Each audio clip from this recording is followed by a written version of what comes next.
இப்போ தனுசுல வந்து தனுசு ஆல்ரெடி வந்து லைஃப்ல நெறைய அப்ஸ் அண்ட் டவுன்ஸ் பார்த்துருந்துருப்பாங்க. இந்த ராகு என்ன பண்ணியிருந்திருக்கும்னா, தனுசுல தான் ராகு நெறைய வேலைகள் பண்ணுச்சு. என்னன்னா, யார் பேச்சுமே கேட்க விட்டுருந்துருக்காது. நெறைய பேர் அட்வைஸ் பண்ணியிருந்திருப்பாங்க. இத செய்யக்கூடாது, அத செய்யக்கூடாது, இப்படி இருக்கணும், அப்படி இருக்கணும், இவங்க ஏமாத்துவாங்க, அவங்க ஏமாத்துவாங்க. எதையுமே செவி குடுத்து கேட்க வச்சிருக்காத ஒரு ராசினா, அது தனுசுக்கு ஆல்ரெடி ராகு அந்த விஷயத்த பண்ணியிருக்கும். இப்ப லைட்டா இந்த ட்ரான்சிட் நடக்குதா, இந்த நட்சத்திர பெயர்ச்சி வருதா, இந்த அவிட்டத்துக்கு போகுதா, இப்பதான் என்ன பண்ணும்னா, அந்த மாயை இல்யூஷன்ல இருந்தே தனுசு வருவாங்க. புரியும். அ ஒரு தெய்வம், ஒரு தெய்வ சக்தி என்னெல்லாம் பண்ணும்? ரியாலிட்டி என்ன? அ பெரும்பாலும் தனுசுக்கு எப்படின்னா, அந்த ஓவர் கான்ஃபிடன்ஸ்ங்கிற ஒரு விஷயம் இருக்கும். இன்னொன்னு என்னன்னா, நேரம், காலம்லாம் அப்பாற்பட்டு தான் எல்லாமே பண்ணுவாங்க. சந்திராஷ்டமம் ஒண்ணும் பண்ணாது, எதுவுமே என்னைய ஒண்ணும் பண்ணாதுங்கிற ஒரு ஓவர் கான்ஃபிடன்ஸ்ல இருந்து இப்ப மாறி, இவங்க தான் ஆன்மீக பாதைக்குள்ள அதிகமாவே போக ஆரம்பிப்பாங்க.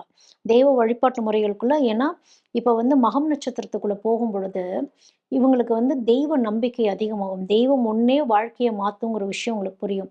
ஒரு நல்ல விஷயம் ராகு என்ன பண்ணியிருக்கும்னா, தனுசுல டெக்னாலஜி வைஸ் நெறைய டெவலப்மென்ட் குடுத்திருந்திருக்கும். நெட்வொர்க் எல்லாம் பெருசாக்கி இருந்திருக்கும். நெட்வொர்க்ல நெறைய கனெக்ஷன்ஸ் குடுத்திருந்திருக்கும். தொழில் ரீதியா ஒரு குரோத் எல்லாம் குடுத்திருந்திருக்கும்.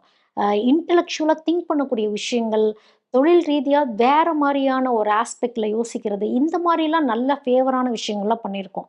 எங்க கை வச்சிருக்கோம்னா, ராகு குடும்ப விஷயங்கள்ல கை வச்சிருந்திருக்கும்.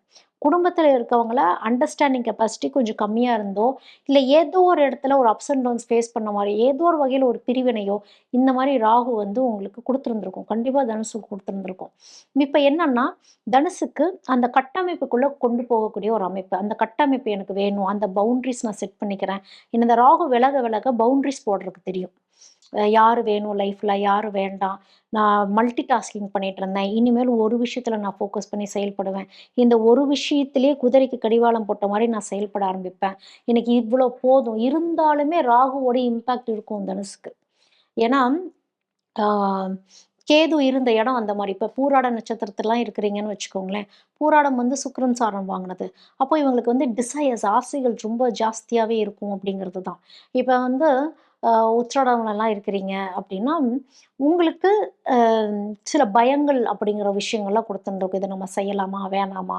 இனிமேல் வந்து கரெக்ட்டான முறையில நீங்க செயல்பட ஆரம்பிச்சிருப்பீங்க. ஏன்னா, ராகு வந்து சில இல்யூஷன்ஸ் மாரி குடுத்து இல்யூஷன்னா என்னன்னா, திடீர்னு கவ்வி பிடிச்சு வச்சு அப்படியே ஒரு ஸ்டாக்னன்ட் பண்ணி வச்ச மாரிலாம் பண்ணியிருந்திருக்கும்.